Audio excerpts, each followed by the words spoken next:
Welcome back to Manga Story, and today we're going to be covering Berserk Chapter 316! In our last video we watched as the return of Captain Bonebird and his tentacle crew attacked Guts and his friend. With Shirkei off trying to find the source of the ominous odes surrounding the island, Guts is forced to wear the Berserker armor without her tether to the real world. Now joined with Izma, the supposed Marrow outcast, Shirkei and Ishidori rush back when Shirkei sees a vision of monsters attacking Guts. As the fire begins to spread across the city from the monster attack, Izma watches in amazement, stating that it's just like Ishidori said, the monsters are real. But what about the villagers? Are they all right? And Ishidori says that he thought that she didn't really care much for them. Izma tells him, well, that's partially true, but it's not like she wants them to drop dead or anything. And just then, Izma sees two villagers below and calls out to them. As the villagers look up, they state that it's the outcast, and Izma shouts, yeah, it's the girl that you all used to make fun of. But are you okay down there? Shirkei yells to Izma not to get any closer, and just as Izma stops, the villagers begin to change into the tentacle monsters. The villagers then begin to creep towards Izma, telling her that they're going to make her just like them. She screams as the monsters get close, and as Ishidori jumps through with his dagger and sword, cutting away the monsters. Shirkei takes a lock of her hair and blows the strands at the monsters, causing them to burst into flames, allowing Ishidori and Izma to escape. As the three regroup, Shirkei scans the area and says that aside from their companions, she cannot feel a single human presence in the entire village. Ishidori says, wait, if all of the people turned into these monsters, why didn't you change? Was it because of how far you've lived away from everyone? And Shirkei tells him that it had to be because the amulet was left on her front door. Even though she can't tell exactly what it was, there was a power radiating from her home. Izma begins to tear up, stating that sure, she didn't like them, but this? What is she supposed to do with the villagers now? She's really alone. After a few moments of silence, Ishidori takes his short sword and throws it over his shoulder, telling Izma, stay here. I'm going to see about saving your people. Izma yells that she's going too, but Ishidori says that it's too dangerous for her to go. Besides, he doesn't want her to see the people that she used to know get slaughtered. Shirkei tells Ishidori that he better not go either. Right now, Guts is transformed into the Berserker, and he's fighting those monsters alone. The only reason Guts was in control back at the Holy City is because she latched onto his back in her astral form. Right now, she's going to try and make sure to bring Guts' consciousness back, so the both of them are going to have to stay here. Ishidori scoffs, telling her, fine! And Izma asks what she's planning on doing. As Shirkei holds up her staff, she sends her astral form to the fight, and she begins to try and connect with Guts. As she does, her astral body is repelled and launched back into her physical one. She stumbles back into Ishidori, stating that the armor's power has grown. The ode surrounding it is too strong. She can't reach Guts. Back down to the battlefield, Guts takes one of the sea slug's eyes and he begins to bite and rip it apart. Magnifico shouts that he's even more horrible than the last time. As he continues to tear through another group of slugs, Bonebeard shouts, Yarr! What in the blazes is he doing? Guts plunges his sword down into another slug and he begins to growl. And at that exact moment, Casca begins to notice something. She turns and runs away from the group, and Farnese quickly begins to chase after her. As Guts looks around, he sees the two shadows of Casca and Farnese moving around and begins to focus on them. One of the tentacle monsters reaches out to grab Casca, but instinctively, Farnese grabs her silver dagger, cutting into the monster. Farnese calls out to Casca to wait, but as she takes a closer look, she sees Casca running towards a small child. As Casca grabs the child, a slug monster bursts out of the ground, and it begins to move towards Casca. But before it can even reach them, Guts jumps onto the slug's back, whipping his sword back and forth, cutting the body of the slug in half. He stops as he looks at Casca, and Farnese asks if he just protected Casca. Is Guts in control? But as Farnese begins to call out to him, Shirkei telepathically yells for her to stay back. Shirkei, Ishidori, and Izma begin to make their way towards the group, and Izma looks around stating, wow, that guy just tore the monster apart in the blink of an eye. Serpico jumps over everyone, placing himself between Guts and the rest of them, and Shirkei tells everyone to not get any closer. He's yet to come to his senses.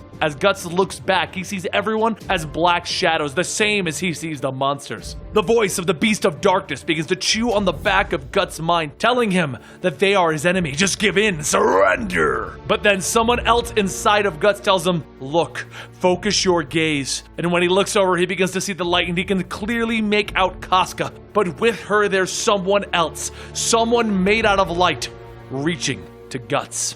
The small being touches Guts' armor, and soon the armor begins to crack and the voice returns. It tells him that he knows that this one is not to be lost, and then he looks back and the voice tells him, neither are they. He begins to howl as the armor tries to bury itself into Guts' flesh, and then he falls to the ground. Everyone asks what's going on, and Shirkei tells them that Guts is trying to fight off the ode of the armor. Now is her chance. Shirkei begins to run into her physical form and jumps onto Guts' back, clinging around his neck. She locks herself in place as she begins to whisper something into his ear, and soon his eyes begin to look through the helmet. She grabs it and begins to pull it back, ripping it open to free Guts' head, allowing him to break free of the Berserker armor, and as he falls, he throws Shirkei off and everyone shouts that was way too dangerous. He begins to cough as he gets up, telling her, "Don't do something so reckless again." She grabs her hat and tells him that it was a reasonable request had it come from anyone but him. He looks over and smiles, stating that she did save him. He owes her that much. She fixes her hat and says no, she's the only one here versed in magic. It was up to her to bring him back. Isma begins to climb over everyone, yelling that she isn't sure what she just saw, but that was cool. But as everyone looks back, they don't see Bonebeard in his ship, and Roderick says that his technique for fleeing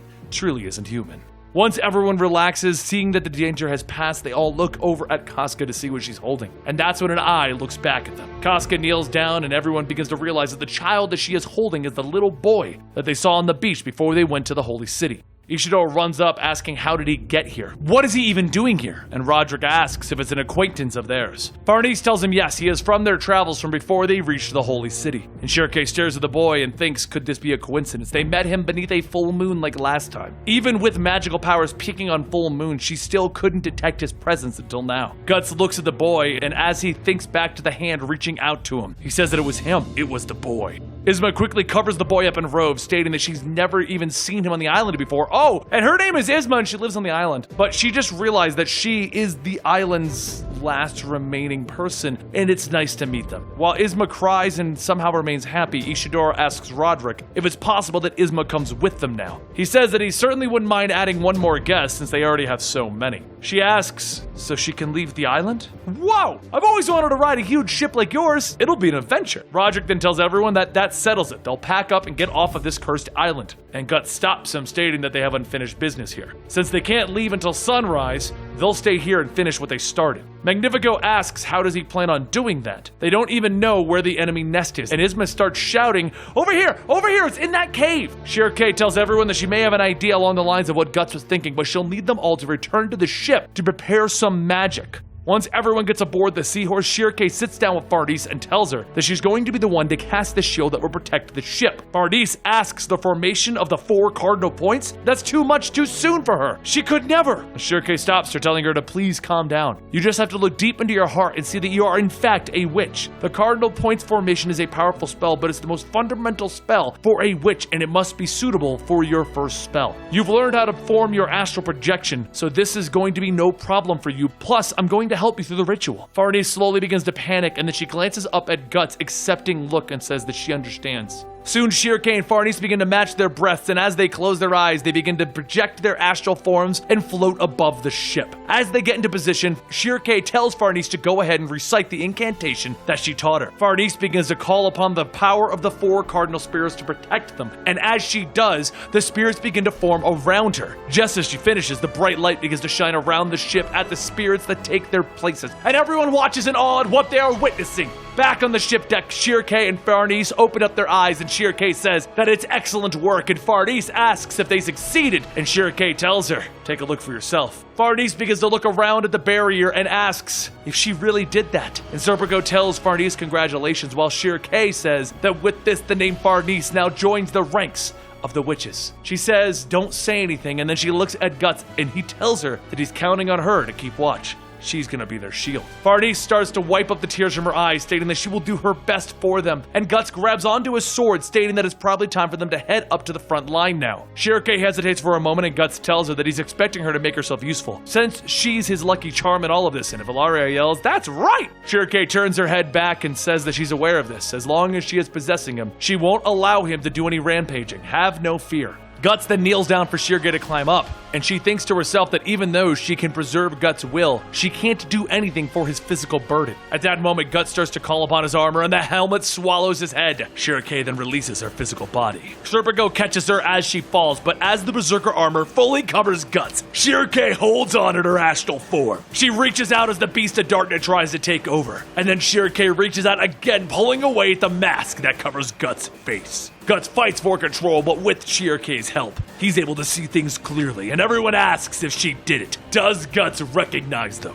Guts looks back, stating, "You can all relax under control." Once he gets ready, he begins to jump and skip on the stones back towards the island. Isma shouts that he's jumping like a flying fish, or all nights like this, and as the little boy watches, he begins to hear something Isma herself hears. She looks over at the sea and listens, and then she begins to hear it again, a voice. And over at the foot of the cave, Shirke says that this is it. As Guts tells her, yeah, it's not going to be anything like those slugs. This time, we're going to be fighting the sea god. As he begins to make his way inside, he says having good night vision is useful, but this oppressive atmosphere reminds me of when we went into that damn Quilfloth place. Shirke tells him that if it's anything like Quilfoth, they could draw on the strength of the spirits of darkness that dwell here. However, this is the domain of the sea god. Suddenly, Guts stops running when he sees a broken stone statue, and Shirke says that it might very well have been the seal. Guts smiles, stating that at any rate, if they cross here, they're going to be entering the first circle of hell. He steps through the broken statue and he senses something, and he says that they are coming. Slowly, the cave begins to fill up with the slug monsters, all slowly slithering towards him.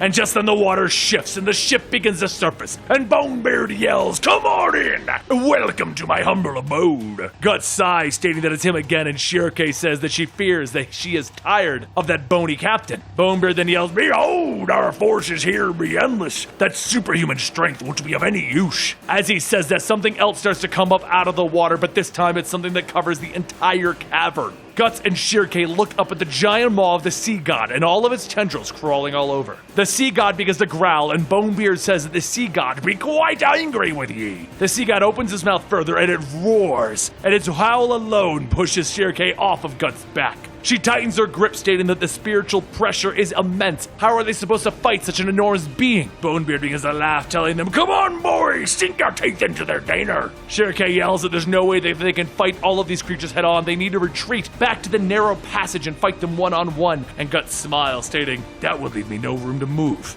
Like you said, we can't fight all of them." Guts continues telling her, "I'm not suggesting doing anything stupid like wearing myself out dealing with this lot." He holds up his sword, pointing at the sea god, stating, "Our enemy is the only thing over there, so we're gonna plunge into its mouth." She says, "Wait, we're going into the sea god's mouth?" As he begins to get a running start, he jumps on the slug monsters up to Bonebeard's ship, and after stepping on Bonebeard's face, he catapults himself into the air and straight down the sea god's mouth.